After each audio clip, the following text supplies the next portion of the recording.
Hitler মুসলিমদেরকে নিয়ে কী ভাবতেন এই প্রশ্নটির উত্তর একেবারে সাদা কালো নয়। হিটলারের ভাবনা ও কর্মকাণ্ড ছিল মূলত ইউরোপ কেন্দ্রিক এবং জার্মান জাতীয়তাবাদকে ঘিরে। কিন্তু মুসলিমদের প্রতি তার দৃষ্টিভঙ্গি বিভিন্ন পরিস্থিতিতে পরিবর্তন হয়েছে। বন্ধুরা, হিস্টোরিক্যাল বাংলার এই পর্বে আমরা এই বিষয়টি নিয়ে আলোচনা করব। হিটলার মুসলিমদের এক ধরনের যোদ্ধা জাতি হিসাবে দেখতেন। তিনি একটি বক্তব্যে বলেছিলেন, ইসলাম যদি ইউরোপে প্রতিষ্ঠিত হতো তাহলে জার্মান জাতির চরিত্রের সঙ্গে ইসলাম অনেক ভালোভাবে খাপ খেত। যদিও এই বক্তব্যটির কোনো সঠিক প্রমাণ পাওয়া যায়নি। এরপর দ্বিতীয় বিশ্বযুদ্ধের সময় হিটলার মুসলিম বিশ্ব, বিশেষ করে মধ্যপ্রাচ্য ও ভারতীয় উপমহাদেশের ব্রিটিশ বিরোধী আন্দোলনকে সমর্থন করেছিল। যেমন মুফতি আমিন আল হোসেনি ছিলেন ফিলিস্তিনের একটি মুসলিম নেতা, যিনি জার্মানদের সঙ্গে সরাসরি যোগাযোগ করেছিলেন। হিটলার তাকে বন্ধু বানান এবং তার মাধ্যমে মুসলিম বিশ্বে জার্মানির প্রভাব বিস্তার করতে চেয়েছিলেন। এছাড়া হিটলার তার সেনাবাহিনীর মধ্যে একাধিক মুসলিম ইউনিট গঠন করেছিলেন, যেমন এসএস ডিভিশন।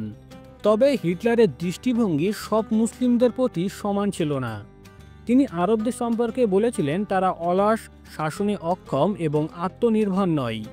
এই মন্তব্যগুলো থেকে বোঝা যায় যে ইসলামের প্রতি তার কৌতূহল ও শ্রদ্ধা থাকলেও সব মুসলিম জাতিগোষ্ঠীকে তিনি সমান চোখে দেখতেন না। তবে গুরুত্বপূর্ণ বিষয় হলো, হিটলার ইহুদিদের মতো মুসলিমদের উপর কোনো গণহত্যা বা নিপীড়ন চালাননি।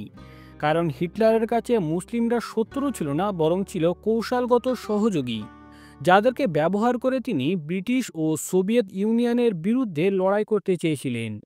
অবশেষে বলা যায়, হিটলার ও মুসলিমদের মধ্যে সম্পর্ক ছিল এক ধরনের কৌশলগত বোঝাপড়া, যেখানে ইসলাম ধর্মের যোদ্ধা স্বভাবের প্রতি তার এক ধরনের শ্রদ্ধা ছিল। কিন্তু তিনি আরবদের পছন্দ করতেন না। তিনি মুসলিমদের কখনো প্রধান শত্রু হিসাবে দেখেননি, বরং প্রয়োজনে সহযোগী হিসাবে ব্যবহার করেছেন। ইহুদিদের মতো মুসলিমদের উপর কোনো গণহত্যা বা নিপীড়ন চালানো হয়নি। এইসব থেকে বোঝা যায় হিটলারের দৃষ্টিভঙ্গি একমাত্র আদর্শ নয়, বরং ছিল সময় ও পরিস্থিতি অনুযায়ী গঠিত একটি বাস্তববাদী কৌশল অবস্থান। এর থেকে বোঝা যায় রাজনীতি সবসময় ধর্ম বা মানবিকতা দিয়ে পরিচালিত হয় না, বরং অনেক সময় কৌশল, স্বার্থ আর সুবিধা হয়ে ওঠে মূল শক্তি।